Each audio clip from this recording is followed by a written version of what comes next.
Kumusta mga kakwentuhan? Sa bawat isa sa atin may isang pangalan mula sa nakaraan na kayang yumanig sa ating kasalukuyan sa isang iglap lang. Isang alaala na pilit man nating ibaon, ay pilit pa ring bumabalik. Sabi nila, ang tunay na pag-ibig ay pagpapalaya. Pero paano kung ang pag-ibig na inakala mong magbibigay sa'yo ng pakpak, ang siya rin palang pupunit nito at magkukulong sa'yo? Halina't pakinggan natin ang kwento ni Laya. Ang mahinang ihip ng hangin mula sa bukas na bintana, ang nag-iisang musika sa loob ng maliit na bahay ni Laya. Dala nito ang amoy ng bagong dilig na lupa at ang halimuyak ng mga bulaklak ng gumamela mula sa kanyang hardin. Payapa. Ito ang salitang paulit-ulit niyang binibigkas sa kanyang isipan sa loob ng halos isang taon. Isang salitang akala niya ay hindi na niya muling mararamdaman. Dahan-dahan niyang idinuyan ang munting katawan sa kanyang mga bisig habang humuhuni ng isang lumang uyayi. Si Huni, ang kanyang munting anghel, ang kanyang lakas, ang tanging yaman na natitira sa kanya. Mahimbing ang tulog ng sanggol, ang maliliit nitong labi ay bahagyang nakaawang at ang dibdib ay marahang tumataas baba. Sa bawat paghinga ng kanyang anak, naroon ang kapayapaan ng puso ni Laya. Dito sa liblib na probinsya ng Amihanan, malayo sa lahat ng gulo at sakit, itinayo niyang muli ang kanyang mundo. Isang mundong simple, tahimik, at sapat na para sa kanilang dalawa. Ngunit ang kapayapaan ay isang marupok na bagay. Nagsimula ito sa isang ugong, isang tunog na hindi pamilyar sa kanilang baryo. Isang tunog ng makapangyarihang makina, papalapit, at parang galit na umuungol. Napatigil si Laya sa pag-awit. Naramdaman niya ang panlalamig ng kanyang mga kamay. Humigpit ang yakap niya kay Huni na bahagyang gumalaw sa kanyang pagkakatulog. Sumilip siya sa bintana. Ang ugong ay naging isang parada ng tatlong itim at makintab na sasakyan, dahan-dahang gumagapang sa baku-bakong daan na tila mga dambuhalang hayop na naligaw sa gubat. Huminto ang mga ito sa tapat mismo ng kanyang bahay. Naglabasan ang mga kapitbahay sa kani-kanilang mga tahanan, nagtataka, nagbubulungan. Hindi para sa kanila ang mga sasakyang yon. Alam ni Laya kung para kanino ang mga yon. Bumilis ang tibok ng kanyang puso. Bawat kabog ay parang suntok sa kanyang dibdib. Hindi maaari. Paano siya natuntun dito? Bumukas ang pinto ng panggitnang sasakyan. Una, isang pares ng mamahaling sapatos na katad ang tumapak sa maalikabok na lupa. Sumunod ang isang lalaking nakasuot ng itim na suit na tila hindi nababagay sa nakakapasong init ng araw. Matangkad, makisig, at may aurang hindi kayang itago ng simpleng damit. Bumagsak ang mga balikat ni Laya. Ang hangin ay tila ninakaw mula sa kanyang mga baga. Kahit nakatalikod, kilala niya ang tindig na yon. Ang tindig ng hari sa kanyang kaharian. Ang hari na minsan niyang minahal at ngayon ay kinatatakutan. Bantugan Valderrama. Lumingon ito at ang mga mata nilang dalawa ay nagtama mula sa magkabilang dulo ng bakuran. Walang emosyon ang kanyang mukha. Malamig, kinalkulado. Ang mga matang iyon na minsay tinitigan siya ng may pagsamba, ngayon ay tumitingin sa kanya na parang isang bagay na kailangan lang kunin. Naglakad ito palapit. Kasunod, ang dalawang lalaking naka-unipormeng barong. Hindi pinansin ni Bantugan ang mga nag-uusyosong kapitbahay. Ang kanyang tingin ay nakapako kay Laya at sa karga-karga nitong sanggol. Hinarang ni Laya ang pinto gamit ang kanyang katawan. Anong ginagawa mo rito, Tugan? Nanginginig ang kanyang boses. Nandito ako para sa kung anong akin, sagot ni Bantugan. Ang boses ay kasing lamig ng kanyang mga mata. Lumihis ang tingin niya mula kay Laya at bumaba sa natutulog na si Huni. Sa unang pagkakataon, nakita niya ang kanyang anak. Ngunit walang pagmamahal sa kanyang mga mata. Tanging pag-angkin. Para sa anak ko. Anak ko. Mariing pagtatama ni Laya. Iniwan mo kami. Wala kang karapatan. Isang mapaklang na ngiti ang gumuhit sa labi ni Bantugan. Karapatan? Laya, ang karapatan ay binibili. At kaya kong bilhin ang buong bayang ito kung gugustuhin ko. Itinaas niya ang kanyang kamay. Ang isang abogadong kasama niya ay humakbang pasulong at inilahad ang isang folder na puno ng mga dokumento. Nariyan ang utos ng korte, sabi ni Bantugan. Full custody, pinapalabas ng mga papeles na yan na naisa kang unfit mother. Walang trabaho, walang permanenteng tirahan. Isang salita ko lang sa huwes at hindi mo na muling makikita si Huni. Binigkas niya ang pangalan na parang isang dayuhang salita sa kanyang dila. Gumuho ang mundo ni Laya. Ang mga papel na yon ay sandata, mas matalas pa sa kahit anong patalim. Ito ang laro ni Bantugan. Isang larong hindi niya kailanman kayang ipanalo. Hayop ka, halos pabulong niyang sabi. Ang mga luha ay nagbabadyang tumulo. May pagpipilian ka. Patuloy ni Bantugan. Hindi na tinag. Sumama kayo sa akin pabalik ng Maynila. Ibabalik ko kayo sa dati nating bahay. Doon, mabibigyan mo si Huni ng buhay na nararapat para sa kanya. Isang buhay na hindi mo kayang ibigay. Isang buhay sa loob ng isang kulungan? Sumbat ni Laya. Nagkibit balikat si Bantugan. Isang gintong hawla ay hawla pa rin, Laya. Pero mas mabuti na yon kaysa sa wala. Mamili ka. Ang karangalan mo o ang anak mo. Tumingin si Laya sa natutulog na mukha ni Huni na walang kamalay-malay sa bagyong sumisira sa kanilang munting paraiso. Hindi niya kayang mawala ito. Hindi niya kaya. Tumingin siyang muli kay Bantugan. Ang kanyang mga mata ay nagliliyab sa galit at pagkatalo. Alam ni Bantugan na nanalo na siya. Mag-impake ka na, utos niya. Mayroon kang 24 na oras. Huwag mo akong piliting gumamit ng puwersa, Laya. Ang biyahe pabalik sa Maynila ay isang mahaba at tahimik na pagluluksa. Walang nagsasalita sa loob ng malamig na sasakyan. Si Huni ay mahimbing na natutulog sa bisig ni Laya. Ang tanging init at buhay sa loob ng sasakyang tila isang karong pamburol na naghahatid sa kanya patungo sa kanyang libingan. Sa bawat kilometrong nilalakbay nila palayo sa amihanan, nararamdaman ni Laya ang unti-unting pagkamatay ng kanyang kalayaan. Nang huminto ang sasakyan sa harap ng isang dambuhalang gate na bakal, napapikit si Laya. Ang bahay. Hindi. Ito ay isang mansyon. Isang palasyo ng marmol at salamin na minsan niyang tinawag na tahanan. Ngunit ngayon, wala itong pinagkaiba sa isang kulungan. Pagpasok nila, ang lamig ng aircon at ang nakakabinging katahimikan ang sumalubong sa kanila. Ang sahig na gawa sa Italian marble ay kumikinang sa ilalim ng dambuhalang chandelier, ngunit ang kislap nito ay malamig at walang buhay. Bawat yabag ng kanilang mga paa ay lumilikha ng alingawngaw sa napakalawak na espasyo, isang paalala kung gaano siya kaliit at nag-iisa sa lugar na ito. Ito ang kaharian ni Bantugan, malawak, marangya at walang puwang para sa puso. Isang pamilyar na mukha ang sumalubong sa kanila sa may paanan ng hagdanan. Ma'am Laya? Yaya Payapa, halos pabulong na sagot ni Laya. Ang matandang babae na naging kanlungan niya sa loob ng maraming taon ay naroon pa rin. May mga guhit na ng pag-aalala sa mukha nito at ang mga matay may bahid ng lungkot. Hindi na napigilan ni Laya ang sarili. Mabilis niyang niyakap ang matanda gamit ang isa niyang braso habang maingat na karga si Huni. Sa yakap ni Yaya Payapa, naramdaman niya ang isang pamilyar na init, isang ligtas na lugar sa gitna ng panganib. Ang apo ko, naiiyak na sabi ni Yaya Payapa habang marahang hinahaplos ang pisngi ni Huni. Dalhin mo na sila sa kanilang silid, Yaya. Utos ni Bantugan mula sa likuran. Ang boses ay walang anumang bakas ng init.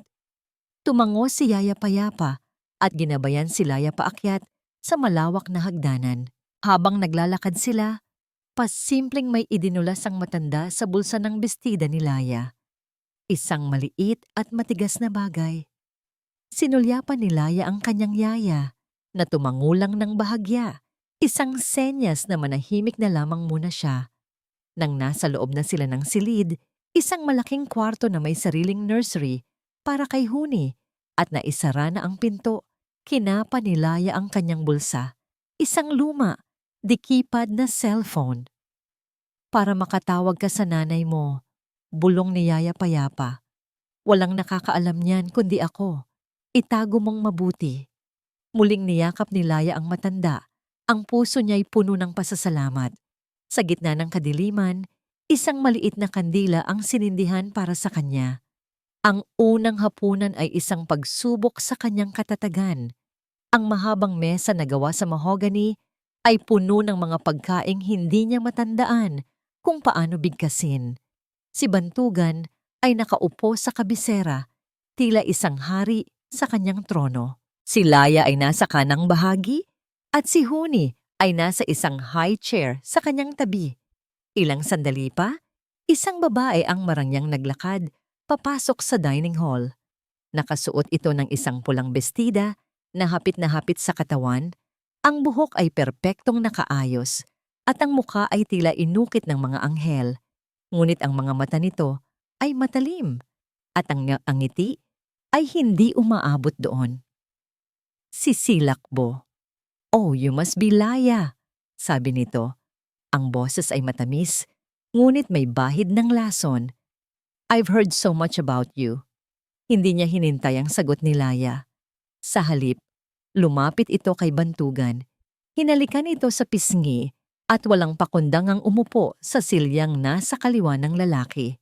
Ang pwesto, na dating para kay Laya. Ang buong hapunan ay isang pagpapahirap. Nag-usap sina Bantugan at Silakbo tungkol sa negosyo, sa mga party na kanilang dinaluhan, sa mga taong kilala nilang pareho. Si Laya ay tila hangin, isang multo mula sa nakaraan na napilitang umupo kasama ng mga buhay. Ang tanging ginawa niya ay ang subuan si Huni. Ang bawat galaw niya ay maingat, pilit, na hindi ipinapakita ang galit na kumukulo sa kanyang kalooban. Pagkatapos ng hapunan, habang paakyat na si Laya sa kanyang silid, hinarang siya ni Bantugan. "May mga patakaran sa pamamahay na ito, Laya," sabi niya. "Ang tono ay formal at walang personalan. Hindi ka maaaring umalis ng bahay nang wala ang aking pahintulot. Ang lahat ng kailangan mo, ipagbigay alam mo lang kay Yaya Payapa. Ang lahat ng tawag mo ay dadaan sa telepono ng bahay. Malinaw?" "Para ano pa? Para masigurado mong hindi na naman ako tatakas?" Mapait na sagot ni Laya. "Para masigurado kong ligtas ang anak ko." Pagtatama ni Bantugan, bago siya tinalikuran at naglakad patungo sa kanyang library. Napayukom ang mga palad ni Laya. Bawat salita, bawat kilos ni Bantugan ay isang tanikala na lalong humihigpit sa kanyang leeg. Habang nakatayo siya roon, naramdaman niya ang presensya ni Silakbo sa kanyang likuran. Dahan-dahan itong lumapit hanggang sa ang mainit na hininga nito ay halos dumampi na sa kanyang tainga. Ang matamis na pabango nito ay nakakasulasok. "Dapat alam mo kung saan ka lulugar," bulong ni Silakbo. Ang boses ay puno ng pagbabanta na nakatago sa likod ng lambing. "Isa ka lang namang incubator na ipinabalik. Tandaan mo yan." Ang mga salita ni Silakbo ay parang kamandag na dahan-dahang gumapang sa ugat ni Laya. "Isa ka lang namang incubator na ipinabalik." Bawat gabi, sa katahimikan ng kanyang malawak ngunit malamig na silid, ang mga salitang yon ay umuulit-ulit sa kanyang isipan, isang malupit na paalala ng kanyang kalagayan. Hindi siya asawa, hindi siya kapamilya, isa lamang siyang sisidlan para sa tagapagmana, isang bihag sa sarili niyang dating tahanan. Hindi niya ito kaya. Hindi niya hahayaang lumaki si Huni sa isang kapaligirang puno ng lason at pagkukunwari, kung saan ang pagmamahal ay sinusukat ng kapangyarihan at ang mga tao ay parang mga piyesa sa isang chessboard. Ang pag-asa ay nagsimulang mamuo sa kanyang puso. Isang maliit na baga sa gitna ng malamig na abo. Dala ng munting cellphone na bigay ni Yaya Payapa. Kinagabihan, nang sigurado siyang tulog na ang lahat, tinawagan niya ang kanyang ina. Sa nanginginig na boses, ikinuwento niya ang lahat. Ang payo ng kanyang ina ay simple ngunit puno ng tapang. Umalis ka diyan, anak. Ang kalayaan ay hindi ipinagpapalit sa kahit anong yaman. Iyon lang ang kailangan ni Laya. Kinabukasan, habang nag-aayos ng higaan si Yaya Payapa, sinabi ni Laya ang kanyang plano. Ang mga mata ng matanda ay nanlaki sa takot. Hija, delikado yan, nag-aalalang sabi nito. Ang buong kabahayan ay may bantay. Bawat sulok ay may CCTV. Mayroon tayong isang pagkakataon, Yaya. Pakiusap ni Laya. Alam kong may blind spot sa likod ng hardin, malapit sa lumang pinto palabas ng mga hardinero. Kung makakalabas lang kami doon, makakasakay kami ng tricycle. Nakita ni Yaya Payapa ang desperasyon sa mga mata ni Laya. Isang desperasyon ng isang inang handang gawin ang lahat para sa kanyang anak. Bumuntong hininga ang matanda, isang hininga ng pagsuko at katapatan. Sige, Hija, sabi nito. Kakausapin ko ang pinsan kong nagta-tricycle. Ipapahintay ko siya sa kanto mamayang hating gabi. Pero kailangan mong maging maingat na maingat. Ang gabing iyon ang pinakamahaba sa buhay ni Laya. Hinintay niyang tumahimik ang buong mansyon. Hinintay niyang mapagod ang buwan sa pagbabantay. Nang ang orasan ay tumama ng 1:00 ng madaling araw, dahan-dahan niyang binuhat ang natutulog na si Huni mula sa kuna nito. Hinalikan niya ito sa noo. Isang halik na nangangako ng isang bagong simula. Nagsuot lamang siya ng isang madilim na bestida at tsinelas. Walang dalang kahit ano, maliban sa kanyang anak at sa kakarampot na perang itinago niya.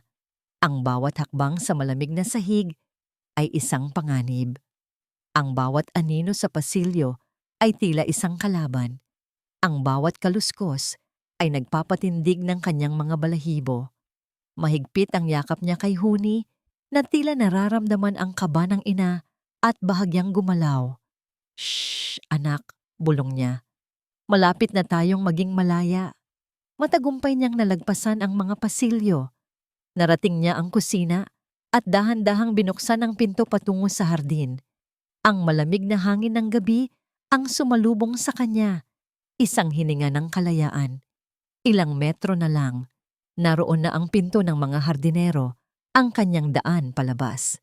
Habang naglalakad siya sa madamong bahagi ng hardin para iwasan ang ingay, isang pag-asa ang bumuhay sa kanyang pagod na kaluluwa. Malapit na. Konting-konti na lang. Nang akmang hahawakan na niya ang siradura ng pinto, biglang may liwanag na sumilaw sa kanyang mga mata, kasabay ng isang tunog na nagpatigil sa pagtibok ng kanyang puso. Ang tunog ng pag-unlock ng gate sa harapan. Ang mga headlight ng isang sasakyan ay bumuhos sa buong hardin.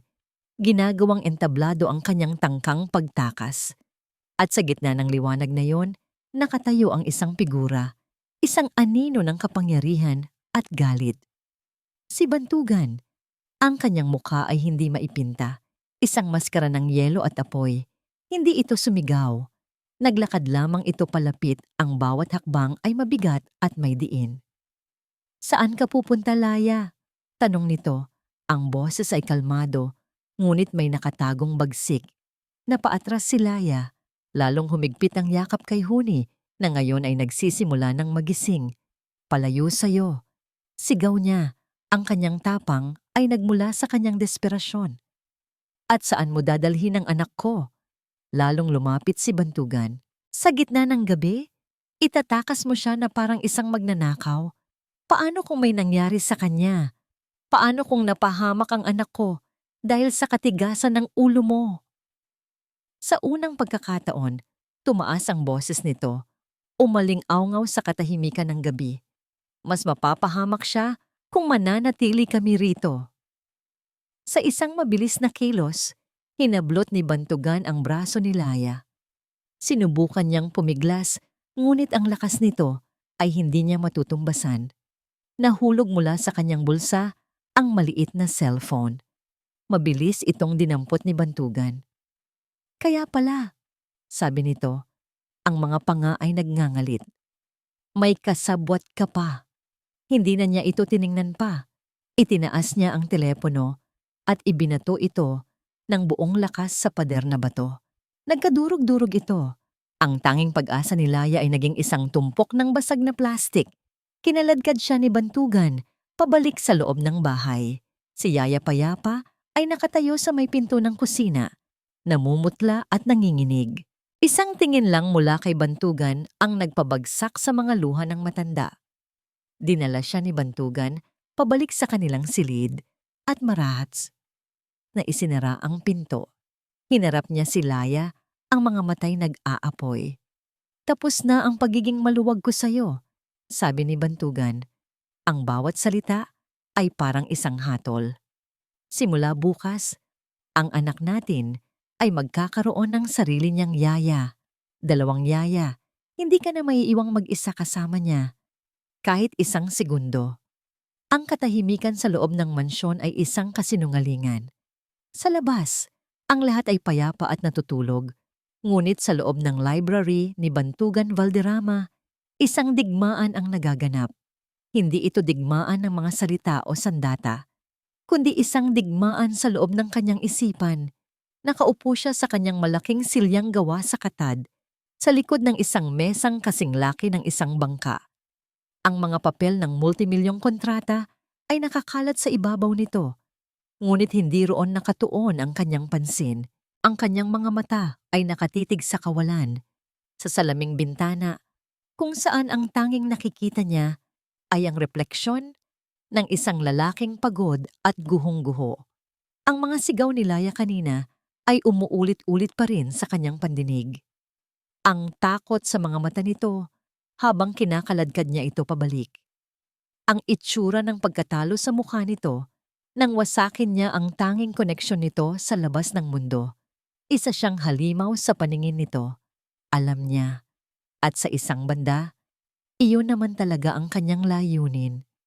Ngunit ang bawat pagpapanggap ay may katapusan. At sa tuwing mag-isa na lamang siya sa gabi, ang maskara ng isang malupit na bilyonaryo ay unti-unting nalulusaw, inilalabas ang lahat ng sakit at pagsisisi na pilit niyang itinatago. Dahan-dahan niyang binuksan ang isang maliit at nakakandadong drawer sa kanyang mesa. Kinuha niya mula roon ang isang bagay na mas mahalaga pa sa lahat ng yaman niya. Isang litrato, ang kanilang wedding picture. Naroon si Laya nakangiti. At ang kislap sa mga mata nito ay mas maliwanag pa sa lahat ng bituin. Isang ngiting totoo. Walang halong takot. Puno ng pag-ibig at tiwala. At naroon din siya sa tabi nito. Nakangiti rin. Isang nangiti na hindi na niya matandaan kung paano gawin. Hinaplos ng kanyang daliri ang mukha ni Laya sa litrato. Patawarin mo ako, mahal ko. Bulong niya sa hangin. Kung alam mo lang, ang alaala ay bumalik na parang isang alon, malinaw at masakit. 1 taon na ang nakalipas. Nasa library din siyang ito. Kalalabas lang ni Laya, dala-dala ang isang tasang tsa para sa kanya. Masaya nitong ibinabalita ang paggalaw ng sanggol sa sinapupunan nito. Ang nangiti sa mga labi niya ay hindi pa nawawala nang dumating ang isang sobre. Isang plain na brown envelope, walang pangalan ng nagpadala. Sa loob, mga litrato ni Laya. Sa mall, sa grocery, sa hardin. Mga litratong kuha nang hindi nito alam. At isang maikling sulat, makinilyado, malamig at walang kaluluwa. Ang pamilya, Valderrama, ay may madilim na nakaraan. Huwag mong hayaang madamay ang mag-ina mo sa kasalanan ng iyong ama. Layuan mo sila. Kung ayaw mong sila ang pagbayarin namin. Ang dugo niya ay tila nagyelo, ang sikreto ng kanyang ama. Ang kasalanang pilit nilang ibinaon sa limot. May nakaalam. At ngayon, ginagamit ito laban sa kanya. Tina-target ang 2 taong pinakamamahal niya sa mundo. Sa sandaling iyon, nagdesisyon siya. Mas gugustuhin niyang kamuhian siya ni Laya habang ito'y ligtas kaysa mahalin siya nito habang nasa bingit ng kapahamakan. Kaya't sinimulan niya ang isang malupit na plano. Sinaktan niya ito, tinaboy, winasak ang puso nito para lang mailayo ito sa panganib. Isang patak ng luha ang pumatak sa salamin ng picture frame. Mabilis niya itong pinunasan. Ang pagiging emosyonal ay isang kahinaan na hindi niya kayang ipakita. Itinago niyang muli ang litrato at ikinandado ang drawer. Isinasara muli ang kahapon. Hindi na siya mapakali. Dinala siya ng kanyang mga paa palabas ng library at paakyat sa hagdanan, patungo sa silid ni Laya. Sumilip siya sa bahagyang nakaawang na pinto. Nakita niya si Laya, nakatulog sa isang silya sa tabi ng kuna. Ang mukha ay may bakas pa ng mga tuyong luha. At sa loob ng kuna, ang kanyang anak. Ang anghel na hindi niya magawang yakapin. Pumasok siya ng walang ingay. Lumapit siya sa kuna at pinagmasdan si Huni. Kamukhang kamukha ito ni Laya. Ang mahahabang pilik mata, ang maliit na ilong. Sa pagtitig niya sa payapang mukha ng sanggol, isang kakaibang damdamin ang kumurot sa kanyang puso. Ito ang kanyang anak. Dugo niya, laman niya. Isang inosenteng nilalang na nadadamay sa gulong hindi nito ginusto. Napansin niyang bahagyang nahulog ang kumot mula sa maliit na katawan ni Huni. Yumuko siya. Ang kanyang mga kamay, nasanay sa pagpirma ng mga tseke at paghawak sa manibela ng mga mamahaling sasakyan, ay nanginginig habang marahan niyang inaayos ang kumot para takpan ang kanyang anak. Isang simpleng kilos, ngunit para sa kanya, iyon ang pinakamahirap at pinakatotoong bagay na ginawa niya sa loob ng 1 taon. Kinabukasan, ang tensyon sa mansyon ay ramdam na ramdam pa rin. Hindi kinibo ni Laya si Bantugan. Habang naghahanda siya ng gatas para kay Huni, lumapit ang head chef. Ma'am Laya, magalang na sabi nito, pinapaluto po ni Sir ang paborito ninyo para sa almusal. Sinigang na hipon, medyo maasim daw po. Tulad ng gusto ninyo. Natigilan si Laya. Sinigang na hipon. Ang comfort food niya. Paanong? Samantala, sa kanyang silid, si Laya ay nakatitig sa isang tablet na nakakonekta sa security system ng bahay. Nadiskubre niya ito habang naghahanap ng paraan para makatakas. Doon, sa isang maliit na screen, kitang-kita niya ang nangyari kagabi. Ang pagpasok ni Bantugan sa silid, ang marahan nitong pag-ayos sa kumot ni Huni. At ngayon, ang utos nito sa kusinero. Napakunot ang kanyang noo. Ang lalaking sumira sa kanyang cellphone, ang lalaking nagbanta na ilalayo, ang anak niya sa kanya, ay siya ring lalaking nag-aalala kung nilalamig ba ang sanggol sa gabi at naaalala pa ang paborito niyang ulam. Isang malaking katanungan ang nabuo sa kanyang isipan. Mayroon bang hindi siya alam? Ang mga mumunting butil ng pagdududa na itinanim ng sinigang na hipon at ng video sa security camera ay nagsimulang mag-ugat sa isipan ni Laya. Ngunit ang pagkalitong yon ay hindi nagtagal. Sa kaharian ni Bantugan, ang anumang sinag ng liwanag ay agad na tinatakpan ng isang mas madilim na anino. At ang aninong yon ay may pangalan, Silakbo. Hindi nakatakas sa matalas na mga mata ni Silakbo ang bahagyang pagbabago sa kilos ni Bantugan. Ang paraan ng pagtingin nito kay Laya sa hapagkainan, hindi na ito kasing lamig ng dati. Mayroon ng bahid ng kung anong emosyon na hindi kayang pangalanan ni Silakbo. Ngunit sapat na para mag-alab ang apoy ng kanyang selos. Ang pagdating ni Laya na inakala niyang magiging isang simpleng kasambahay na may titulo ay nagiging isang banta. At si Silakbo ay hindi sanay na may banta sa kanyang mga plano. Bantugan, darling. Malamig na sabi ni Silakbo isang umaga, habang nagkakape sila sa veranda. Napapansin ko, Huni is starting on solid food already. As his future stepmom, I'd love to be a part of his milestones. Maybe I can prepare his meal for today? Tumingin si Bantugan mula sa hawak na dyaryo.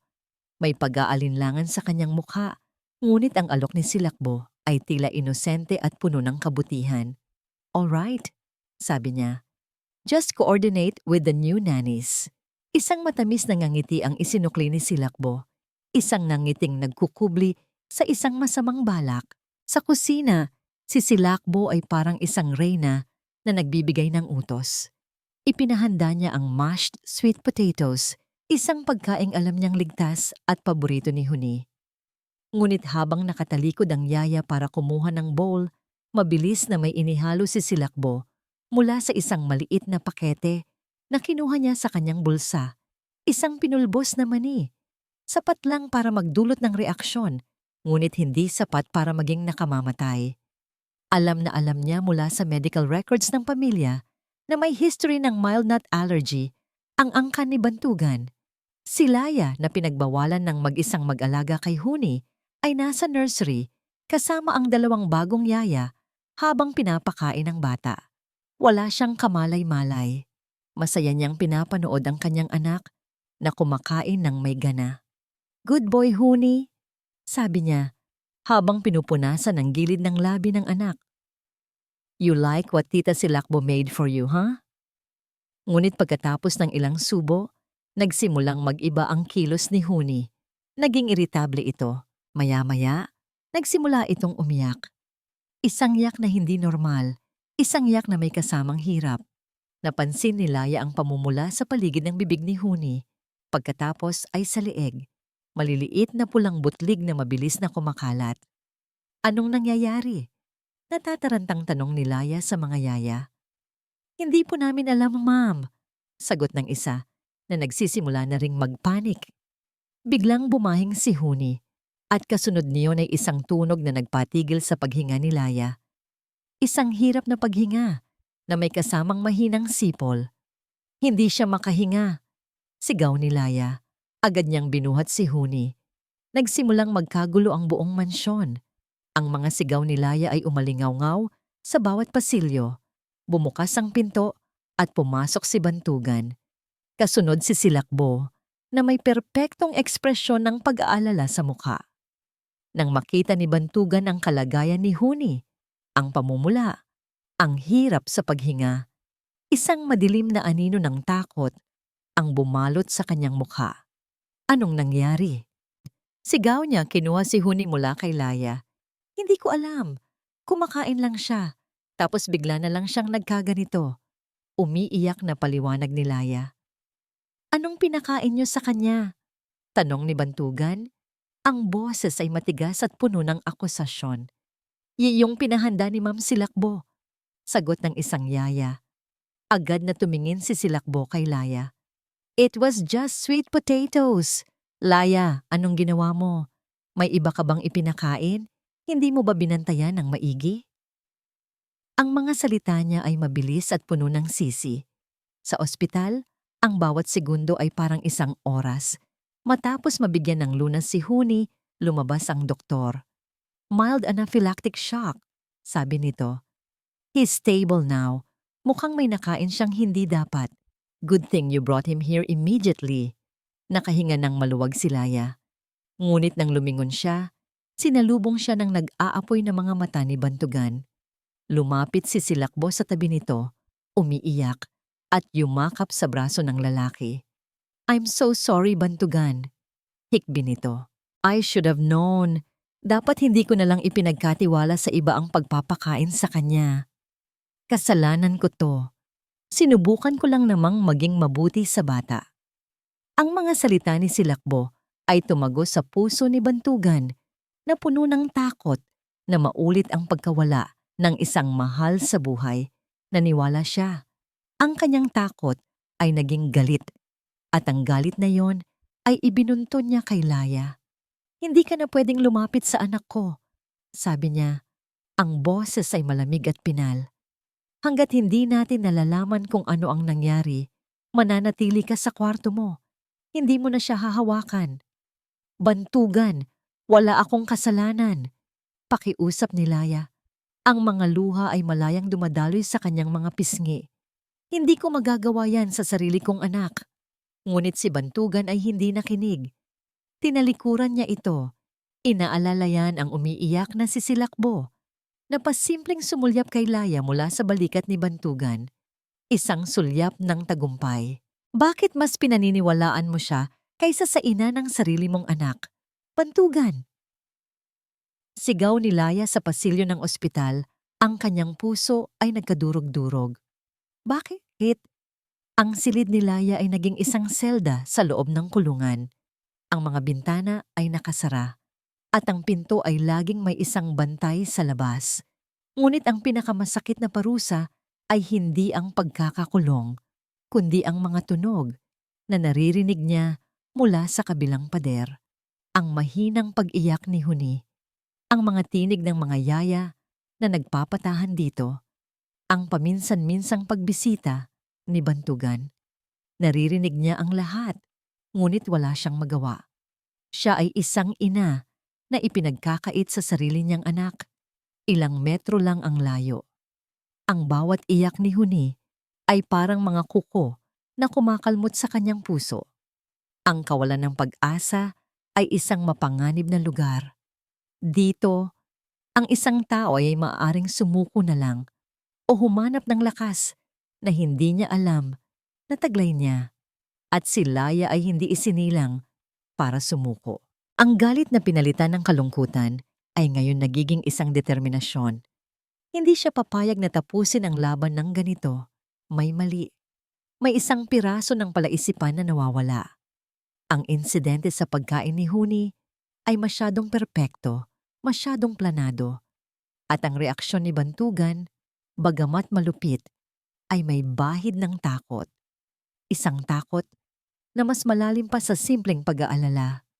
Sa gitna ng kanyang pag-iisip, isang alaala ang biglang lumitaw. Isang alaala mula sa nakaraan, noong sila pa ni Bantugan ay masaya. Ang dati nitong opisina sa loob ng bahay, bago pa ito lumipat sa mas malaking library. Mayroon doon isang maliit na kahon na gawa sa kahoy, nakapatong sa ilalim ng mesa.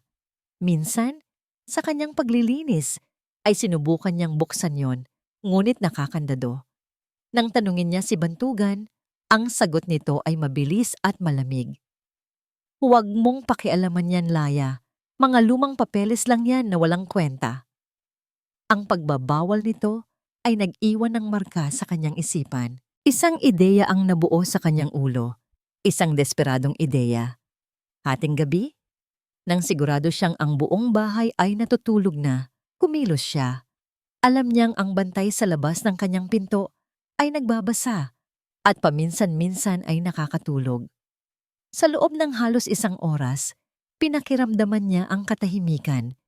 Nang wala na siyang marinig na anumang kaluskos, dahan-dahan niyang pinihit ang seradura ng pinto na sinadya niyang hindi ilak ng maigi kanina. Walang tunog. Sumilip siya. Nakita niya ang bantay. Ang ulo nito ay nakatungo, natutulog sa kanyang upuan. Ito na ang kanyang pagkakataon. Walang sapin sa paa, naglakad si Laya na parang isang anino sa madilim na pasilyo. Bawat tibok ng kanyang puso ay isang malakas na tambol sa kanyang dibdib. Ang dating opisina ni Bantugan ay ginagamit na ngayong imbakan. Maalikabok at amoy ng mga lumang papel ang sumalubong sa kanya. Kinapa niya ang switch ng ilaw ngunit hindi na ito gumagana. Ang tanging liwanag niya ay nagmula sa buwan na sumisilip sa maruming bintana. Sa ilalim ng lumang mesa, naroon pa rin ito. Ang kahon na gawa sa kahoy. Hinila niya ito palabas. Nakakandado pa rin. Sinubukan niyang buksan ito gamit ang kanyang mga kuko, ngunit masyadong matibay. Halos maiyak na siya sa pagkabigo nang makapa niya ang isang bagay sa kanyang buhok. Isang hairpin. Nanginginig ang mga kamay. Isinuksok niya ang dulo ng hairpin sa maliit na butas ng kandado. Ginalaw-galaw niya ito. Pilit ginagaya ang mga napapanood niya sa pelikula. Ilang beses siyang nabigo. Ang tunog ng metal sa metal ay tila napakalakas sa katahimikan ng gabi. Ngunit hindi siya sumuko. At sa wakas, isang mahinang click ang kanyang narinig. Bumukas ito. Ang kanyang hininga ay huminto. Dahan-dahan niyang itinaas ang takip. Sa loob, may ilang nakatuping papel na naninilaw na sa katagalan. Kinuha niya ang nasa pinakaibabaw. Isa itong draft ng kanilang kasunduan sa diborsyo. May petsang 1 taon na ang nakalipas. Binasa niya ang mga legal na termino na hindi niya maintindihan hanggang sa isang parirala ang kumuha ng kanyang atensyon. Isang clause na nakasulat sa sulok, tila isang huling minutong dagdag, sa sulat kamay ni Bantugan, to ensure the complete and total protection of Laya Jimenez Valderrama from all potential harm. Proteksyon? Akala ba niya ay gusto na nitong mawala siya sa buhay nito? Kinuha niya ang isa pang papel sa ilalim. Ito ay isang maikling sulat, makinilyado, sa isang murang papel. Walang pirma, walang pangalan. Tanging mga salita lamang. Mga salitang nagpabagsak sa kanyang mundo. Bantugan Valderrama, alam namin ang sikreto ng iyong ama. Isang pagkakamali ang maaaring sumira sa pangalan at yaman na iniingatan mo. Maganda ang asawa mo. Masaya ang pagsasama ninyo. Sayang naman kung madadamay siya sa gulo. Kung hindi mo siya iiwan, sisirain ang nakaraan ng iyong ama, hindi lang ikaw, kundi pati siya at ang dinadala niya. Paulit-ulit na binasa ni Laya ang mga salita. Ang hangin ay tila ninakaw mula sa kanya. Ang diborsyo, ang kalupitan, ang pagtataboy. Hindi iyon dahil sa kawalan ng pag-ibig. Iyon ay isang sakripisyo, isang malupit at masakit na paraan para iligtas siya. At sa ilalim ng sulat, may isang litratong kuha mula sa malayo. Siya iyon, masayang hinahaplos ang kanyang tiyan na nooy nagsisimula palang lumaki. Napahawak siya sa kanyang bibig para pigilan ang isang hikbi. Hindi si Bantugan ang kalaban. Hindi lang si Silakbo, mayroon pang iba. Isang taong nasa anino, isang kaaway na hindi niya kilala. Ang sulat ay parang isang piraso ng yelo sa nanginginig na kamay ni Laya. Malamig, matulis, at kayang sumugat ng malalim. Magdamag siyang hindi nakatulog. Ang mga salita sa papel ay paulit-ulit na sumasayaw sa kanyang isipan. Binabago ang lahat ng alam niya, lahat ng pinaniniwalaan niyang sakit. Ang galit na inipon niya sa loob ng 1 taon ay unti-unting napapalitan ng isang mas komplikadong emosyon. Pagkalito, hindi na siya naghintay ng umaga. Dala ang sulat, tahimik siyang lumabas ng silid at tinungo ang library kung saan alam niyang nagtatrabaho si Bantugan hanggang sa madaling araw. Naabutan niya itong nakatalikod, nakatayo sa harap ng malaking bintana. Hawak ang isang baso ng alak. Nakita ni Laya sa refleksyon nito sa salamin ang isang lalaking hindi niya nakita noon. Isang lalaking pagod, balisa, at tila pasa ng buong mundo. Ano ito, Tugan? Ang boses ni Laya ay hindi pa sigaw. Ito ay mahinahon, ngunit may bigat na kayang pumuno sa buong silid. Dahan-dahang lumingon si Bantugan. Ang pagkagulat sa mukha nito nang makita siya ay agad na napalitan ng isang malamig na maskara nang makita nito ang hawak niyang papel. Saan mo nakuha iya? Matigas na tanong nito, mabilis na lumapit sa kanya. Hindi umimik si Laya. Itinaas lamang niya ang sulat. Ito ba ang dahilan? Tanong niyang muli. Ito ba ang dahilan kung bakit mo kami sinaktan? Kung bakit mo kami tinaboy? Hindi mo naiintindihan. Sagot ni Bantugan. Pilit na inaagaw ang sulat, ngunit mabilis itong nailayo ni Laya. Kung gayon, ipaintindi mo sa akin. Giit ni Laya, ang boses ay nagsimula ng manginig. Dahil sa loob ng 1 taon, ang alam ko lang ay kinamumuhian mo ako, na isa lang akong pagkakamali sa buhay mo. Pero ang nakasulat dito, sinasabi nitong ginawa mo yon para protektahan ako. Kami. Napapikit ng mariin si Bantugan. Nang magmulat siyang muli, ang maskara ay wala na. Ang natira ay ang Bantugan na minsan niyang nakilala, isang lalaking puno ng pasanin. May mga bagay na mas mabuting hindi mo na lang alam, Laya. May mga kalaban ako na hindi mo gugustuhing makilala. Sa unang pagkakataon, may bahid ng pagmamakaawa sa boses nito. Isang kahinaan na ngayon lang niya nakita. Pero bakit ganito, Tugan? Bakit kailangang sa ganitong paraan? Halos pabulong na tanong ni Laya. Ang mga luha ay nagsimula ng mamuo. Bakit kailangan mo akong durugin para lang iligtas ako? Hindi nakasagot si Bantugan. Tinalikuran siya nito at muling humarap sa bintana. Dahil iyon lang ang alam kong paraan para maniwala sila. Para iwanan kanila sa kapayapaan. Isang pansamantalang katahimikan ang namagitan sa kanila. Hindi pa rin lubos na nauunawaan ni Laya ang lahat. Ngunit sapat na ang kanyang nalaman para mabago ang takbo ng kanilang mundo. Kinabukasan, isang bagong kasunduan ang nabuo. Hindi sa pamamagitan ng mga salita, kundi sa mga kilos. Inalis ni Bantugan ang bantay sa pinto ni Laya. Pinayagan na rin niya itong muling alagaan si Huni, bagamat may mga yaya pa ring nakaantabay. Isang gabi, biglang nilagnat ng mataas si Huni. Magdamag silang dalawa, si Laya at Bantugan, ang nagbantay sa bata. Walang nagsasalita. Si Laya ang naglalagay ng basang bimpo sa noo ng sanggol, habang si Bantugan naman ang tahimik na nagtimpla ng gatas at nag-abot ng gamot. Sa isang sandali, habang sabay nilang hinahaplos ang likod ng kanilang anak, ang kanilang mga kamay ay nagdikit. Isang kuryente ang dumaloy sa kanilang dalawa. Mabilis na binawi ni Laya ang kanyang kamay, ngunit ang init niyon ay nanatili. Nang mga sumunod na araw, nagsimula silang maging isang pansamantalang pamilya. Tuwing hapon, inilalabas nila si Huni sa hardin. Doon, sa ilalim ng puno ng mangga, tinuruan ni Bantugan si Huni na humakbang. Hinahawakan niya ang dalawang maliliit na kamay ng bata, habang si Laya naman ay nasa harapan, nakalahad ang mga braso.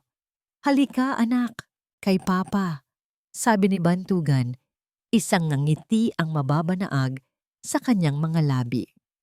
"Dito ka kay Mama, Huni," masayang sagot ni Laya. At sa pagitan nilang dalawa, humakbang si Huni. Isa, dalawa, tatlong maliliit na hakbang. Bago ito bumagsak sa malambot na damo, tumatawa.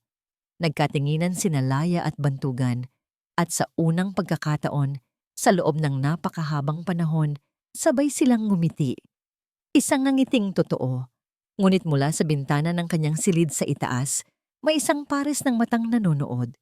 Sisilakbo ang bawat ngiti, bawat halakhak, bawat sandali ng kanilang pagiging pamilya ay parang mga karayom na tumutusok sa kanyang puso. Ang pamilyang dapat ay para sa kanya ay unti-unting nabubuo sa kanyang harapan. At ang kanyang nangiti ay napalitan ng isang mapanganib na determinasyon. Hindi siya papayag. Isang gabi, habang pinapatulog ni Laya si Huni, pumasok si Bantugan sa silid. "Salamat," mahinang sabi ni Laya, "para sa pag-aalaga kay Huni." Tumango si Bantugan. "Gusto kong mag-propose ng isang kasunduan," sabi niya. Seryoso ang muka. "Alam kong gusto mo nang umalis. Alam kong gusto mo ng kalayaan." Huminga siya ng malalim. "Bigyan mo ako ng 3 taon, Laya. 3 taon para ayusin ang gulo na ito, para siguraduhing ligtas na kayo. Pagkatapos ng 3 taon, kapag maayos na ang lahat, palalayain kita. Kayo ni Huni. Ibibigay ko ang gusto mo." Iyan ay isang pangako. Ang pangako ni Bantugan, 3 taon, ay naging isang munting sinag ng pag-asa para kay Laya. Hindi ito ang kalayaang gusto niya kaagad, ngunit isa itong kasunduan. Isang taning, isang liwanag sa dulo ng madilim na lagusan. Ang pansamantalang pamilya nila ay nagpatuloy. Ang mga araw ay naging mas magaan. Ang mga ngiti ay naging mas madalas. Ang mga pader sa pagitan nilang dalawa ay unti-unti, bagamat marahan, ay nagsimulang gumuho. Ngunit ang bawat piraso ng pader na gumuguho mula sa pagitan ni Laya at Bantugan ay nagiging isang laryo na muling nagpapatibay sa pader ng galit at inggit sa puso ni Silakbo. Ramdam niya ang pagbabago. Ramdam niya ang paglayo ni Bantugan sa kanya. Ang mga gabi nito ay mas madalas na nauuwi sa library kaysa sa kanyang silid. Ang mga usapan nila ay puro na lang tungkol sa negosyo. Ang init na dati niyang nararamdaman mula sa lalaki ay napalitan na ng isang formal na lamig. Nawawala na siya sa eksena. At para sa isang babaeng gaya ni Silakbo, na sanay na laging bida, ang pagiging extra ay isang insulto na hindi niya matatanggap. Alam niyang kailangan niyang kumilos. Hindi na sapat ang mga maliliit na lason. Kailangan niya ng isang dagok, isang huling dagok na tuluyang wawasak sa anumang tiwalang namumuo sa pagitan ng dalawa. Isang umaga, habang nag-aalmusal, tumunog ang telepono ni Bantugan. Isang tawag mula sa kanyang pinagkakatiwalaang abogado at pinuno ng PR team. Bantugan? Sabi ng boses sa kabilang linya, puno ng pag-aalala. May problema tayo. Malaking problema. May isang source na nag-leak ng impormasyon sa The Daily Chronicle. Isang major expose. Bukas na bukas, lalabas ang headline. Anong expose? Kunot noong tanong ni Bantugan habang si Laya ay nag-aalalang nakatingin sa kanya mula sa kabilang dulo ng mesa. Tungkol sa pamilya mo, ang sikreto ng ama mo. Ang source ay nagsasabing, ang dating asawa mo, si Laya, ay ginagamit ang impormasyong yon para i-blackmail ka, na ang buong pagbabalik niya ay isang plano para makuha ang kalahati ng yaman ng mga Valderrama. Nabitawan ni Bantugan ang kanyang kubyertos. Ang tunog ng pagbagsak nito sa mamahaling plato ay umalingaw sa tahimik na silid. Imposible, sabi niya, ngunit may isang malamig na takot na gumapang sa kanyang dibdib. Sino ang source? Hindi nila sinabi, pero may mga ebidensya raw sila, mga litrato, mga dokumento, at mga audio recording. Pagkatapos ng tawag, ang hangin sa paligid ay naging mabigat. Tumingin si Bantugan kay Laya. Ang kanyang mga mata ay puno ng pagdududa. May kinalaman ka ba rito, Laya? Ano? Bantugan? Wala. Gulat na sagot ni Laya. Alam mo kung paano ko lang nalaman ang tungkol sa sulat na yon. Paanong? Bago pa man niya matapos ang kanyang sasabihin, pumasok si Silakbo sa dining hall. Ang kanyang mga mata ay namumugto, tila kagagaling lang sa iyak. Sa kanyang kamay, isang maliit na voice recorder. Bantugan, sabi nito. Ang boses ay basag. Patawarin mo ako. Hindi ko dapat ginawa to, pero nag-aalala ako sa'yo. Kanina, habang dumadaan ako sa labas ng hardin, narinig ko si Laya na may kausap sa telepono. Itinago ko to at ni-record ang huli nilang pag-uusap. Inabot niya ang recorder kay Bantugan. Nanginginig ang mga kamay na pinindot ni Bantugan ang play. Isang boses ang umalingaw-ngaw mula sa munting speaker, ang boses ni Laya. Oo, nakuha ko na ang tiwala niya. Malapit na. Konting panahon na lang. Siguraduhin mong nakahanda na ang lahat kapag ibinigay ko ang hudyat. Ang Valderrama fortune ay mapupunta rin sa atin. Ang bawat salita ay isang punyal na sumaksak sa puso ni Bantugan. Tumingin siya kay Laya. Ang kanyang muka ay isang maskara ng sakit at pagtataksil. Bantugan, hindi ako yan. Umiiyak na pakiusap ni Laya. Hindi ko alam kung saan niya nakuha yan. Frame up yan. Ngunit ang ebidensya ay malinaw. Ang boses ay boses niya. Ang mga salita ay tumutugma sa ibinabalita ng abogado. Ang tiwalang sinimulan niyang buuin ay gumuho na parang isang kastilyong buhangin na tinangay ng isang malaking alon. Ang takot na minsan niyang naramdaman ay bumalik. Ngunit ngayon, ito ay may kasamang matinding galit. Ang galit ng isang taong muling pinagtaksilan. Akala ko nagbabago ka na, sabi ni Bantugan. Ang boses ay puno ng pait. Akala ko, para na kay Huni ang lahat ng ito. Pero pera lang pala talaga ang habol mo. Kinuha niya ang diaryong nasa mesa at ibinato ito sa paanan ni Laya. Iyan ang gusto mo, hindi ba? Ang pangalan ng Balderrama? Hindi totoo yan. Umalis ka. Malamig na utos ni Bantugan. Umalis ka sa pamamahay na ito. Pero si Huni, ang anak ko ay mananatili sa akin. Maring sabi ni Bantugan. Hindi ko hahayaang lumaki ang anak ko sa isang ina na isang manggaganso at traidor. Hindi ka na muling lalapit sa kanya. Kinuha niya ang umiiyak na si Huni mula sa high chair. Bantugan, maawa ka. Pagmamakaawa ni Laya, napaluhod na siya sa sahig. Hinahawakan ng laylayan ng pantalon ni Bantugan. Huwag mong ilayo sa akin ang anak ko. Parang awa mo na. Ngunit si Bantugan ay hindi na nakinig. Tinabig niya ang kamay ni Laya. Dala-dala si Huni, naglakad siya palabas ng silid. Iniwan si Laya na nakaluhod sa sahig, wasak at nag-iisa. Isinara niya ang pinto. Ang malakas na pagkalabog nito ay ang tunog ng pagtatapos ng lahat. Wala na. Ang lahat ay nawala na. Ang sahig na marmol ay malamig sa ilalim ng mga palad ni Laya. Doon siya nanatili, nakaluhod sa gitna ng dining hall, matagal pagkatapos umalis ni Bantugan.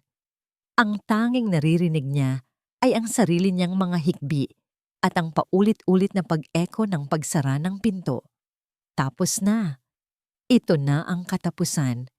Ang lahat ng pag-asang sinimulan niyang buuin ay winasak sa isang iglap. Ang tiwalang sinubukan niyang ipundar ay dinurog na parang babasaging salamin. Wala na siyang lakas. Wala nang luhang kayang lumabas. Tanging isang malamig na pakiramdam ng kawalan ang bumalot sa kanya.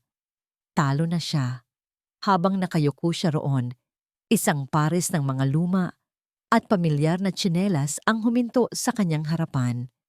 Naramdaman niya ang isang mainit na kamay na marahang humahaplos sa kanyang likod. Hija, tumayo ka na riyan. Ang boses ni Yaya Payapa, puno ng awa at determinasyon. Wala na, Yaya. Garalgal na sabi ni Laya. Wala na si Huni. Kinuha na siya. Hindi pa tapos ang laban, mariing sabi ni Yaya Payapa. Tinulungan niya itong tumayo. Hinawakan ng matanda ang magkabilang pisngi ni Laya at pinilit itong tumingin sa kanya. Makinig ka sa akin ni Laya. May kasabihan ng mga matatanda. Walang lihim na hindi nabubunyag at ang araw na ito, ang pagbubunyag. Anong ibig mong sabihin, Yaya? Mula pa noong una, hindi na maganda ang kutob ko sa silakbo na yan, sabi ng matanda. Ang mga mata ay may kakaibang kislap. Masyadong perpekto ang kanyang mga kilos. Masyadong sakto sa tiyempo ang kanyang mga luha. Kaya't gumawa ako ng isang bagay na sana ay ipatawad mo. May kinuha si Yaya Payapa mula sa bulsa ng kanyang duster. Isang maliit na digital voice recorder, mas moderno kaysa sa ginamit ni Silakbo kanina. Pagkatapos ng insidente sa pagkain ni Huni, alam kong may mali. Kaya't isang araw, habang naglilinis ako sa silid ni Ma'am Silakbo, itinago ko ito sa ilalim ng kanyang kama. Naisip ko, baka may marinig ako na makakatulong sa'yo. At hindi nga ako nagkamali. Pinindot ni Yaya Payapa ang play. Sa una, puro mga ordinaryong usapan lang ang narinig ni Laya. Ngunit maya-maya, isang pag-uusap ang namukod tangi. Ang boses ni Silakbo, ngunit hindi na ito malambing. Ito ay matalas, puno ng pagtatagumpay. Magaling, sabi ng boses ni Silakbo. Naniwala siya. Ang galing ng voice actor na nakuha mo. Kamukhang-kamukha talaga ng boses ng Laya na yon. Isang tawa ng lalaki ang sumagot, isang boses na hindi pamilyar. Siyempre, the best ang mga tauhan ko. Ngayon, asa na ang bayad ko? Huwag kang mag-alala, sagot ni Silakbo. Kapag tuluyan nang napaalis ang babaeng iyon at napasa akin na ang lahat, makukuha mo ang doble. Tandaan mo ang usapan natin, Mr. Rivata.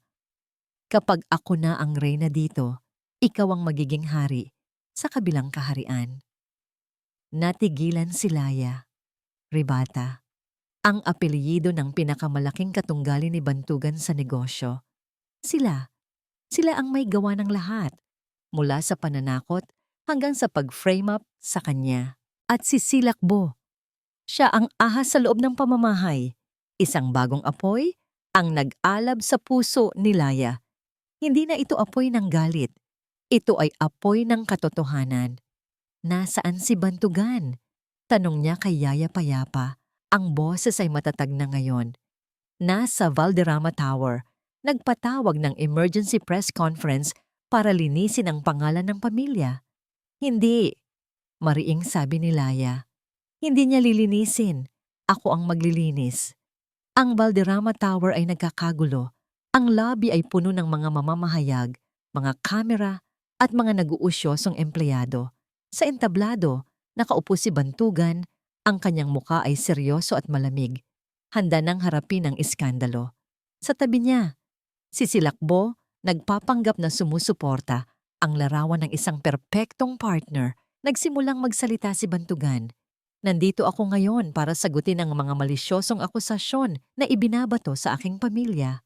Totoo, may mga pagsubok sa aming nakaraan, ngunit ang isyong ito ay, hindi ito issue ng nakaraan. Isang boses ang pumutol sa kanyang talumpati. Ang lahat ng mga mata at kamera ay napalingon sa pinanggalingan ng boses. Doon, sa gitna ng daanan, nakatayo si Laya. Wala siyang magarang damit o makeup. Ang dala lang niya ay ang katotohanan. Dahan-dahan siyang naglakad palapit sa entablado. Ang bawat hakbang ay may bigat at determinasyon. Ang mga security guard ay akmang haharangin siya. Ngunit itinaas ni Bantugan ang kanyang kamay. Isang senyas na hayaan siya. Ang kanyang mukha ay nagpapakita ng matinding pagkalito. Laya, anong ginagawa mo rito? Hindi siya pinansin ni Laya. Tumingin siya sa mga mamamahayag.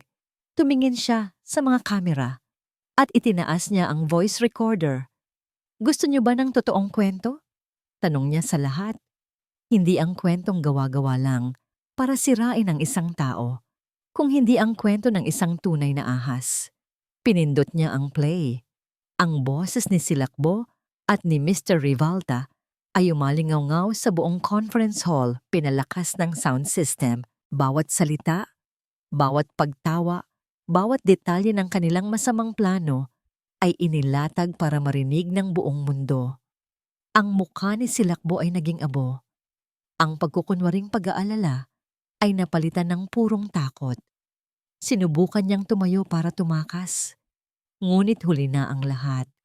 Ngunit ang pinakamatinding reaksyon ay nagmula kay Bantugan. Ang kanyang mukha ay dumaan sa isang mabilis na sunod-sunod na emosyon. Mula sa pagkalito, tungo sa pagkabigla, pagkatapos ay sa isang dahan-dahang realisasyon, at sa huli, sa isang itsura ng matinding pagsisisi at sakit na hindi pa nakikita ni Laya kailanman. Tumingin siya kay Silakbo, pagkatapos ay kay Laya. Ang lahat ng galit niya kanina ay nawala. Napalitan ng isang tingin, na puno ng hiya. Nang matapos ang recording, isang nakabibinging katahimikan ang bumalot sa silid.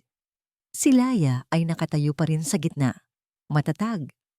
Dahan-dahan niyang ibinaba ang recorder at tiningnan ng diretso si Bantugan sa mga mata.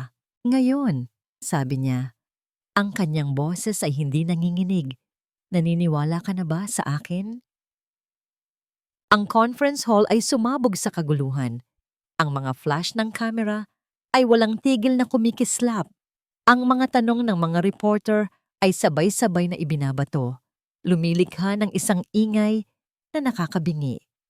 Ngunit para kay Bantugan, ang lahat ng yun ay nawala. Ang tanging nakikita niya ay si Laya. Nakatayo sa gitna ng lahat, isang figura ng nasaktang katatagan. At ang tanging naririnig niya ay ang paulit-ulit na pag-echo ng boses ni Silakbo sa recording. Isang boses na naglantad, hindi lang sa kataksilan nito, kundi pati na rin sa sarili niyang kahangalan. Pinaniwalaan niya ito. Sa lahat ng pagkakataon, pinili niyang paniwalaan ang kasinungalingan dahil iyon ang mas madaling lunukin kaysa harapin ang katotohanang Siya mismo ang dahilan ng lahat ng sakit. Ang kanyang pag-ibig na akala niya'y nagpoprotekta ay isa palang uri ng pagiging makasarili. Ikinulong niya si Laya sa isang hawla para iligtas ito sa mga lobo sa labas. Hindi niya namalayang ang tunay na ahas ay nasa loob lang pala ng hawla, kasama niya. Nang makita niyang sinusubukan ni Silakbong tumakas sa gitna ng kaguluhan, isang malamig na galit ang pumalit sa kanyang pagkagulat. Sa isang senyas lang sa kanyang mga security personnel, hinarangan nila ang lahat ng labasan. Lumapit siya sa nanginginig at namumutlang si Silakbo.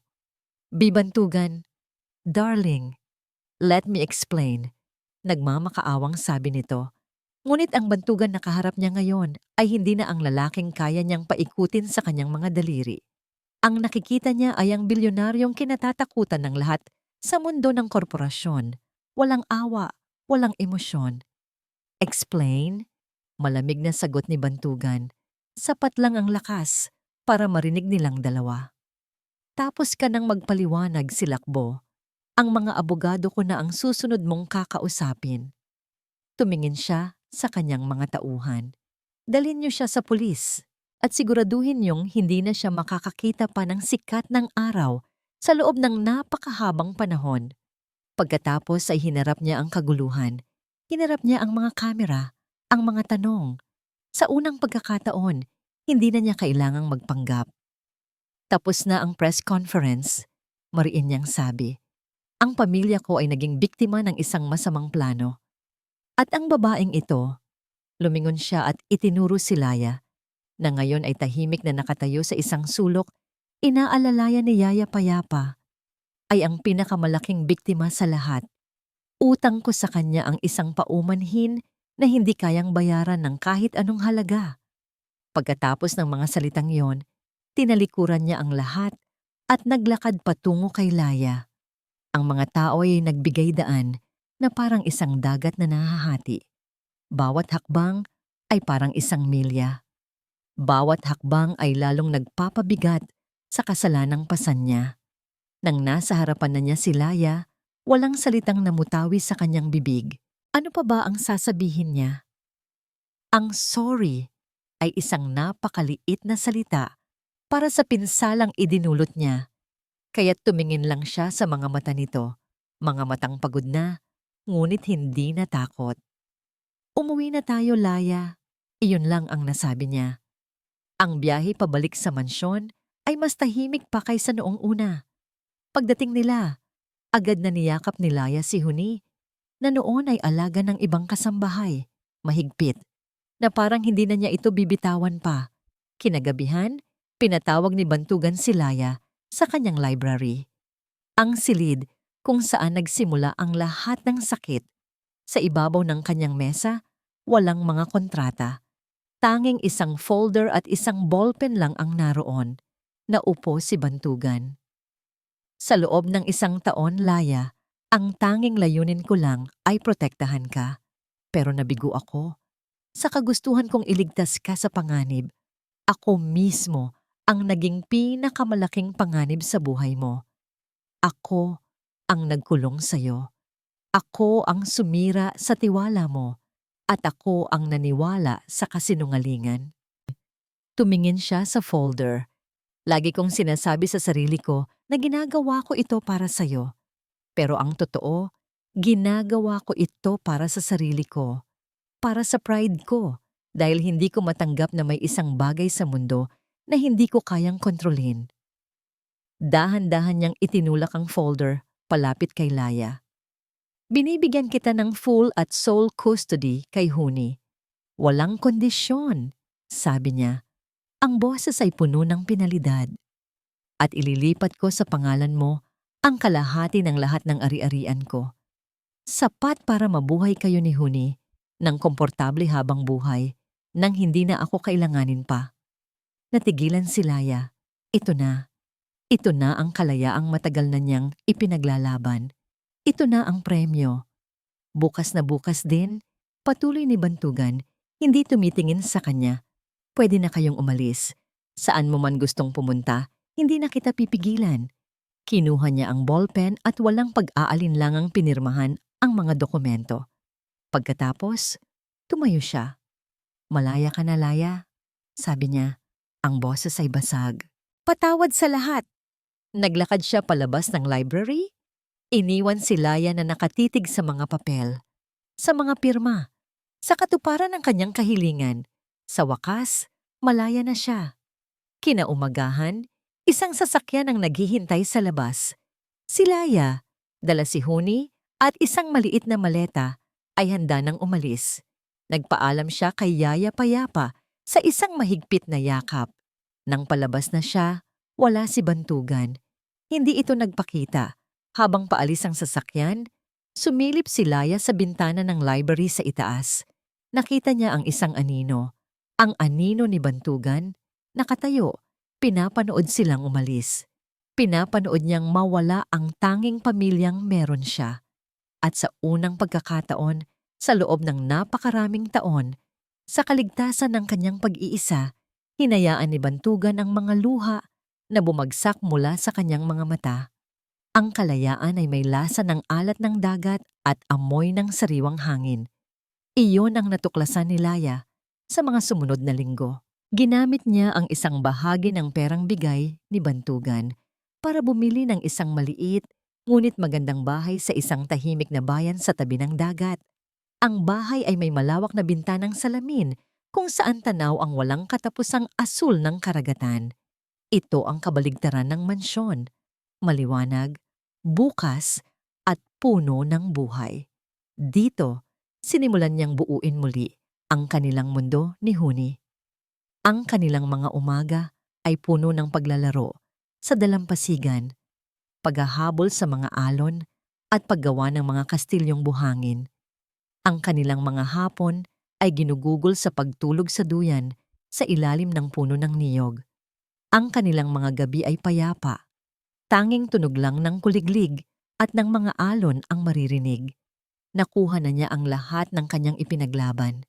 Katahimikan, kalayaan. Ngunit sa gitna ng perpektong kapayapaan na ito, may isang maliit na espasyong hindi mapunan.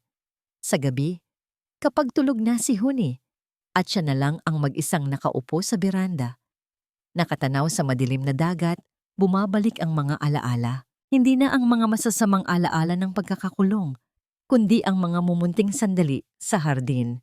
Ang nangngiti ni Bantugan ng unang makahakbang si Huni. Ang paraan ng pagdikit ng kanilang mga kamay habang pareho nilang inaalagaan ang kanilang anak. Ang sakit sa mga mata nito nang palayain siya nito. Isang araw, tumawag si Yaya Payapa. "Kamusta na kayo, Hija?" tanong ng matanda. "Mabuti po kami, Yaya. Tahimik po ang buhay dito," sagot ni Laya, habang pinapanood si Huni na masayang naglalaro ng kanyang mga laruan. "Mabuti naman kung ganon," sabi ni Yaya Payapa, ngunit may lungkot sa kanyang boses. Si Sir Bantugan kasi, hindi na siya katulad ng yung dati." "Anong ibig mong sabihin, Yaya?" "Mula nang umalis kayo, hindi na halos umuuwi sa mansyon. Palaging nasa opisina." Ayon sa sekretarya niya, ibinenta niya ang lahat ng shares niya sa kumpanya ni Mr. Rivalta na nagdulot ng pagbagsak nito. Pagkatapos, nag-donate siya ng malaking halaga sa mga foundation. Hindi na rin siya lumalabas. Parang sinisira niya ang sarili niyang kaharian. Nagkaroon ng isang mahabang katahimikan. Miss na niya kayo, Hija, lalo na si Huni. Pagkatapos ng tawag na yon, nagsimulang mag-iba ang pananaw ni Laya. Ang kalayaang natamo niya ay nagsimulang magkaroon ng lasa ng kalungkutan. Nakita niya sa balita ang mga litrato ni Bantugan. Namayat ito. Ang mga mata ay malalim, walang buhay. Isang litrato ang lalong tumatak sa kanya. Si Bantugan, mag-isang nakatayo sa harap ng puntod ng kanyang ama. Sa anibersaryo ng kamatayan nito, walang mga kamera, walang mga alalay. Tanging siya at ang kanyang kalungkutan. Hindi na ito ang hari na kanyang kinatakutan. Ito ay isang lalaking nagdurusa, isang lalaking nagbabayad para sa kanyang mga pagkakamali.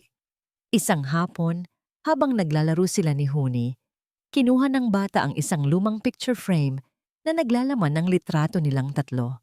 Isang kuha noong isa sa mga masayang araw nila sa hardin. Itinuro ni Huni ang mukha ni Bantugan. Pa! Utal na sabi ng bata. Isang mainit na likido ang biglang bumara sa lalamunan ni Laya. Tama ba ang ginawa niya? Oo, pinalaya niya ang sarili niya. Ngunit sa proseso, ipinagkait niya kay Huni ang isang ama. Isang amang, sa kabila ng lahat ng pagkakamali, ay nagpapakita na ngayon ng tunay na pagsisisi. Isang amang handang isakripisyo ang lahat. Naalala niya ang sulat na kanyang natagpuan para protektahan ka. Ang lahat ng ginawa nito, gaano man kasama ang paraan, ay nagsimula sa isang baluktot na uri ng pag-ibig. Kinagabihan, tinawagan niya ang kanyang ina, si Hinahon, at ikinuwento ang lahat ng nasa kanyang puso. Anak, mahinahong sabi ng kanyang ina sa kabilang linya, ang pagpapatawad ay hindi para sa taong nakasakit sa'yo. Para iyon sa'yo. Para gumaan ang puso mo at magkaroon ka ng tunay na kapayapaan. Ang isip mo ay malaya na laya. Pero ang puso mo, malaya na rin ba? Ang mga salitang iyon ang nagbigay linaw sa lahat. Ang tunay na kalayaan ay hindi lang pag-alis. Ito ay ang kakayahang magpatawad. Ito ang pagpili sa paghilom kaysa sa pagtanim ng galit. Si Huni ay nangangailangan ng ama. At marahil lang, si Bantugan ay nangangailangan ng pangalawang pagkakataon. Hindi bilang asawa, hindi bilang hari, kundi bilang isang ama. Kinuha ni Laya ang kanyang telepono. Sa nanginginig na mga daliri, tinipan niya ang isang numerong matagal na niyang hindi tinatawagan, ngunit kabisado pa rin ang kanyang puso. Nagring ito ng ilang beses. Akala niya ay hindi na nito sasagutin. Hello? Isang pagod na boses ang sumagot. Ang boses ni Bantugan. Huminga ng malalim si Laya. Pinatatag ang kanyang sarili. Bantugan? Sabi niya. Ang kanyang boses ay mahinahon. Si Laya to. Pwede ba tayong mag-usap? Ang katahimikan sa kabilang linya ay mabigat. Sa loob ng ilang segundo, ang tanging narinig ni Laya ay ang mahinang paghinga ni Bantugan. Akala niya ay ibababa na nito ang tawag. Laya! Sa wakas ay sagot nito. Ang boses ay magkahalong gulat at pag-aalinlangan. Nasaan ka? Ayos lang ba kayo? Ayos lang kami, sagot ni Laya. Gusto ko sanang makipagkita. Kung okay lang sa'yo. Muli, katahimikan. Pagkatapos ay isang mabilis na sagot na tila natatakot na baka magbago pa ang isip niya. Oo, syempre. Saan? Kailan? Pupuntahan ko kayo. Hindi. Mahinahong pagputol ni Laya. Tayo lang. Sa isang lugar na neutral, nag-isip siya saglit. Sa Pahinga Cafe. Bukas, 3:00 ng hapon. Ang Pahinga Cafe. Ang maliit na kapihan kung saan dati silang nagde-date noong nagsisimula pa lang ang lahat. Ang lugar kung saan nila binuo ang kanilang mga pangarap. Bago pa man ito sakupin ng mga anino ng yaman at kapangyarihan, ito ang perpektong lugar para sa isang pagtatapos at para sa isang posibleng simula. Kinabukasan, naroon si Bantugan. Kalahating oras bago ang kanilang usapan. Iba na ang itsura niya. Wala na ang mamahaling suit at aroganteng tindig. Nakasuot lang ito ng simpleng polo shirt at pantalon. Namayat ito. Ngunit ang pinakamalaking pagbabago ay nasa kanyang mga mata. Wala na ang lamig. Ang naroon ay isang halo ng kaba at isang matagal nang nawalang pag-asa. Nang dumating si Laya, tumayo si Bantugan na parang isang estudyanteng nahuli ng kanyang guro. Si Laya ay simple lang din ang suot, isang puting bestida na sumasayaw sa ihip ng hangin mula sa dagat. Umupo siya sa tapat ni Bantugan. Sa loob ng ilang sandali, tanging ang tunog lang ng pag-order nila ng kape ang bumasag sa katahimikan. Salamat sa pagpunta. Unang nagsalita Si Laya. Ako dapat ang magpasalamat, Laya. Sagot ni Bantugan. Ang mga mata ay nakatitig sa kanyang tasa ng kape na tila nahihiyang salubungin ang tingin nito. Hindi ko inaasahan. Pagkatapos ng lahat, kaya nga ako nandito, Bantugan, dahil sa lahat ng nangyari, sabi ni Laya. Huminga siya ng malalim. Ginugol ko ang mga nakaraang linggo na sinusubukang intindihin ang lahat at na-realize ko na pareho tayong nagkamali. Nagkamali ka sa paraan ng pagprotekta mo sa amin at nagkamali ako sa pag-iisip na ang pag-alis at paglimot ang sagot sa lahat. Tumingin si Laya sa labas ng bintana, sa mga alon. Ang galit, parang lason. Habang pinipigilan ko, ako lang din ang nalalason. At ayokong lumaki si Huni sa isang mundong may lason ng nakaraan. Sa wakas ay nag-angat ng tingin si Bantugan. Ang kanyang mga mata ay nagsusumamo. Laya, handa akong gawin ang lahat para mapatawad mo lang ako. Sabihin mo lang. Hindi ako nandito para humingi ng kahit ano sa'yo, Bantugan. Pagputol ni Laya. At hindi rin ako nandito para magbigay ng pangako. Hindi na tayo babalik sa dati. Masyado ng maraming nasira. Ang pag-asa sa mukha ni Bantugan ay bahagyang kumupas. Pero, patuloy ni Laya at sa pagkakataong ito, isang maliit na nangiti ang sumilay sa kanyang mga labi.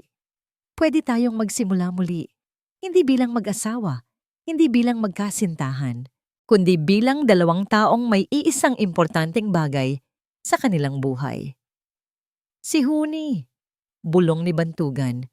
Tumango si Laya. May karapatan si Huni na magkaroon ng isang ama at may karapatan ng isang ama na nagsisisi na makilala ang kanyang anak. Ang proposal ko ay ito.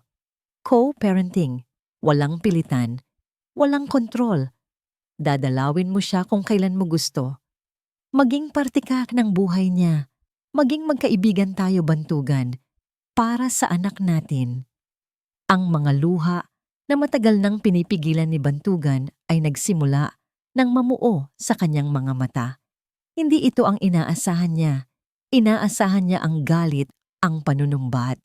Ngunit ang natanggap niya ay isang bagay na mas malaki pa roong biyaya. Ang handog ng kapatawaran. Oo, Laya, sabi niya.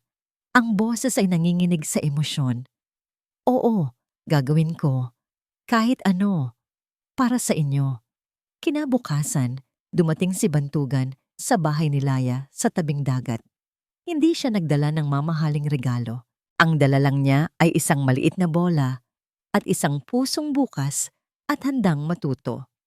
Sa unang pagkakataon, binuhat niya si Huni nang walang takot o pagdududa sa mga mata ni Laya. Ibinigay ni Laya ang kanyang anak sa mga bisig ng ama nito.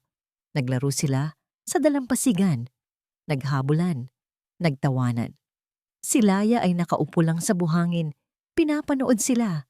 Pinapanood ang dalawang pinakamahalagang lalaki sa buhay niya na dahan-dahang binubuo ang isang nasirang tulay.